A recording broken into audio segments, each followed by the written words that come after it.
பல்கலைக்கழகத்தில் தங்கப்பதக்கம், ஐடி நிறுவனத்தில் நல்ல வேலை, மாதம் 1,00,000 ரூபாய் சம்பளம் என மற்றவர்களுக்கு முன்னுதாரணமாக இருந்த கவின், வேறு சாதி பெண்ணை காதலித்ததற்காக கூலிப்படை பாணியில் மிளகாய் பொடி தூவி சாதி ஆணவ படுகொலை செய்யப்பட்டிருக்கிறார். யார் இந்த கவின்? இந்த படுகொலையின் பின்னணி என்ன? தூத்துக்குடி மாவட்டம் ஆறுமுகமங்கலத்தைச் சேர்ந்த 26 வயதான கவின் செல்வ கணேஷ் பொறியியல் பட்டதாரி. இவரின் அப்பா விவசாயி, தாய் பள்ளி ஆசிரியை. படிப்பில் சிறந்து விளங்கியதற்காக தங்கப்பதக்கம் பெற்ற கவினுக்கு பட்டப்படிப்பு முடித்ததும் சென்னையில் உள்ள பிரபல ஐடி நிறுவனத்தில் பணி வாய்ப்பு கிடைத்திருக்கிறது. மாதம் 1,00,000 ரூபாய் வரை அவர் சம்பளமாக பெற்று வந்ததாக அவரின் நண்பர்கள் தெரிவிக்கின்றனர். கல்வியை கொண்டு தான் முன்னேறுவது மட்டுமின்றி சக மாணவர்களுக்கும் கவின் உதவக்கூடியவர் என அவரது ஆசிரியர்கள் அவரை நினைவு கூறுகின்றனர். பள்ளிப் பருவத்தில் நட்பான காவல்துறை குடும்பத்தைச் சேர்ந்த பெண்ணை கவின் காதலித்ததாக கூறப்படுகிறது.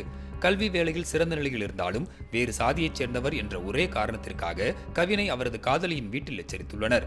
தனக்கு வந்த மிரட்டல்கள் குறித்து தனது சகோதரரிடம் பகிர்ந்து கொண்ட கவின் அதை பொருட்படுத்தவில்லை. இந்த நிலையில்தான் கடந்த ஞாயிற்றுக்கிழமை காதலியின் சகோதரரான சுர்ஜித் தனது பெற்றோர்கள் நேரில் பேச விருப்பப்படுகிறார்கள் என தந்திரமாக பேசி கவினை தனியாக அழைத்துச் சென்றிருக்கிறார். அடுத்த சில நிமிடங்களில் கூலிப்படை பாணியில் கவினை தப்பிக்க விடாமல் அவரின் மீது மிளகாய் பொடி தூவி நிலைகுலைய வைத்து தாயின் கண்ணெதிரே சரமாரியாக வெட்டி படுகொலை செய்திருக்கிறார். தற்போது வரை கவினின் உடலை பெற்றுக்கொள்ள மறுத்து வரும் அவரின் பெற்றோர் இந்த படுகொலைக்கு நீதி கிடைக்கும் வரை உடலை வாங்க மாட்டோம் என போராடி வருகின்றனர்.